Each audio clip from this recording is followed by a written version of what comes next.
दोस्तों, क्या कभी आपके साथ ऐसा हुआ है कि आप कोई चीज, बहुत ही इंपॉर्टेंट चीज को कहीं पर संभाल कर रख देते हो और जब आपको उस चीज की जरूरत पड़ती है तब आप भूल जाते हो कि आपने उस चीज को कहां पर संभाल कर रखी है। फिर आप बहुत ज़्यादा सोचते हो कि आपने कहाँ रखी है, याद करने की बहुत ज़्यादा कोशिश करते हो, लेकिन आपको बिल्कुल भी याद नहीं आता कि आपने उस चीज़ को कहाँ पर संभाल कर रख दी है। और बहुत ज़्यादा कोशिश करने के बाद भी आपको याद नहीं आता कि आपने उसको कहाँ मिली है। फिर आप मन ही मन मान लेते हो कि भाई अब मुझे याद नहीं आएगा कि मैंने कहाँ पर रखी है और वो चीज़ अब मुझे नहीं मिलेगी। फिर आप उस चीज़ के बारे में सोचना बंद कर देते हो और अपना कोई और काम करने लगते हो।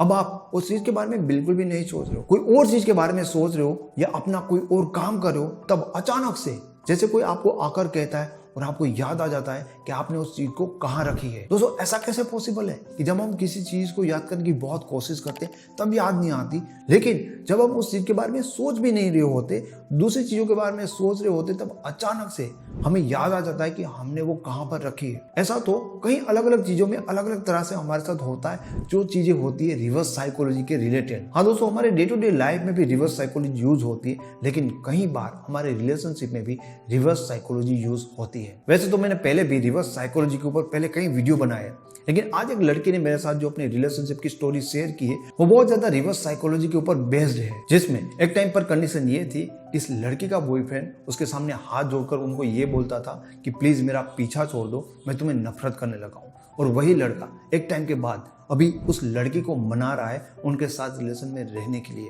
जो कि हमें सोचने पे बिल्कुल भी पॉसिबल नहीं लगता। उस लड़की की स्टोरी सुबह से आपको शॉर्ट में बताऊं तो यही सीन था कि ये लड़की उसको बहुत ही ज़्यादा प्यार करती थी, लेकिन लड़का बिल्कुल भी उसको प्यार नहीं करता था, बहुत ही ज़्यादा इग्नोर करता था। उस लड़की ने बहुत ज़्यादा एफर्ट लगाया, बहुत ज़्यादा, मतलब बहुत ही ज़्यादा, उनके सामने रोना धोना, उनको रिक्वेस्ट करना और बहुत सारे दोस्तों को अपने बॉयफ्रेंड के पास भेजना उनको समझाने के लिए।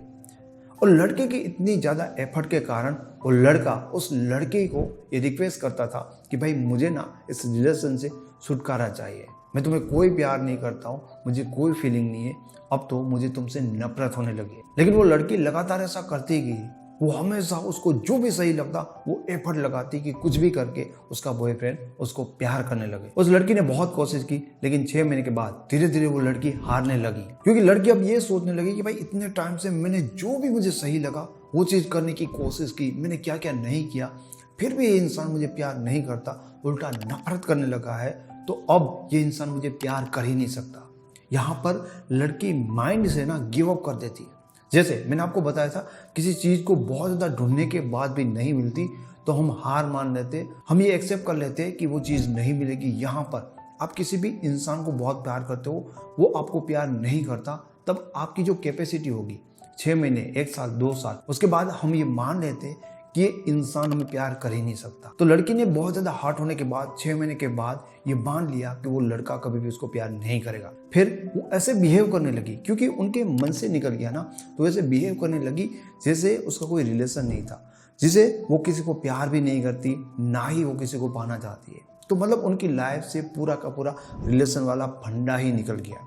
अब उसकी लाइफ में जब प्यार नहीं रहा, रिलेशन नहीं रहा, जिसको सबसे ज़्यादा इंपॉर्टेंस देती थी, उसके बाद उसकी लाइफ में क्या रहा, उन चीज़ों के बारे में वो सोचने लगी, भाई मुझे कैसी लाइफ चाहिए, मुझे लाइफ में क्या करना है। तो अपने इंटरेस्ट की चीज़ें या जो उसको अपनी लाइफ में सही लगता था, अपना काम, अपने शौक, इन सारी चीज़ों में वो इन्वॉल्व होने लगी और ज़्यादातर उन चीज़ों के बारे में सोचने लगी, क्योंकि पहले भी उसकी लाइफ थी, पहले भी उनका रिलेशन था, तो कहीं ना कहीं उन चीज़ों के बारे में ज़्यादा सोचती थी। जैसे ही उस लड़की ने वहाँ पर हार मान ली तो उनकी एक्टिविटी फिजिकली और मेंटली चेंज हो गई। पहले तो दिन भर उसके बारे में सोचना और उनके रिलेटेड ही कुछ ना कुछ प्रयत्न करना, लेकिन अब सोचना अपने बारे में, अपनी लाइफ के बारे में और अपने काम के बारे में उनकी एक्टिविटी बढ़ गई। अब धीरे धीरे 1 आध महीना होता है तो धीरे धीरे उसका बॉयफ्रेंड उसको ऑब्जर्व करने लगता है, और जैसे ही वो उस लड़की का बदला हुआ स्वरूप देखता है तो वो शॉक रह जाता है और अब धीरे धीरे उसकी ओर अट्रैक्ट हो रहा है। पहले उनका अटेंशन आया, फिर अट्रैक्ट हो रहा है, और धीरे धीरे सीन ये होने लगा कि अब वो लड़का उस लड़की को मना रहा है रिलेशन में आने के लिए। लेकिन ये पॉसिबल कैसे हुआ, क्योंकि अब तक वो लड़का ना इस लड़की से पक रहा था, इरिटेट हो रहा था, क्योंकि ये लड़की जबरदस्ती उसको प्यार कर रही थी। अब इस लड़के के लिए कोई रोने वाला नहीं है।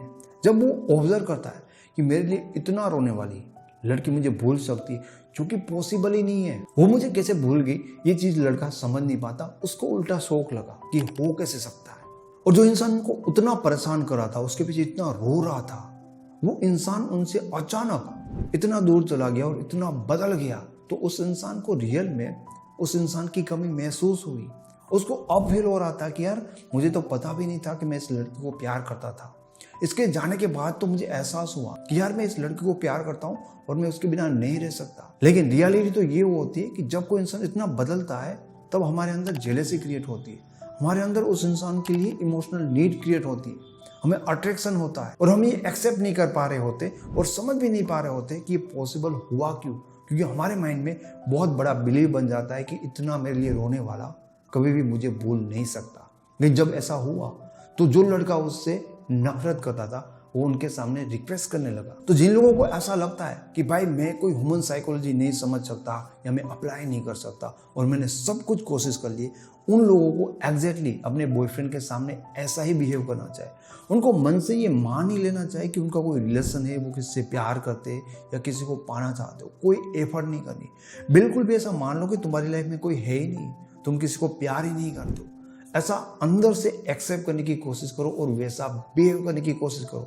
हालांकि ये मुश्किल है, बहुत ज्यादा प्रयत्न करने के बाद ही इंसान जब हारता है तभी एक्सेप्ट करता है। लेकिन इतना करने से पहले अगर ये बिलीव अपने अंदर क्रिएट कर सको कि तुम्हारा कोई रिलेशन ही नहीं है, तो फिर तुम ऑटोमेटिकली अपनी चीजों के बारे में सोचने ही लगोगे। फिर तुम ये सोचो कि अगर मेरी लाइफ में रिलेशन नहीं है, प्यार नहीं है, तो उसके बाद मेरी लाइफ में क्या है जो मुझे अच्छा लगता है, क्या जो मुझे करना है और मुझे अब अपनी लाइफ में कैसे आगे बढ़ना चाहिए। उन चीज़ों के बारे में सोचने लगो और उनके ऊपर काम करने लगो। बिल्कुल ऐसा बिहेव करने लगो जैसे तुम्हारी लाइफ में कोई रिलेशन है ही नहीं।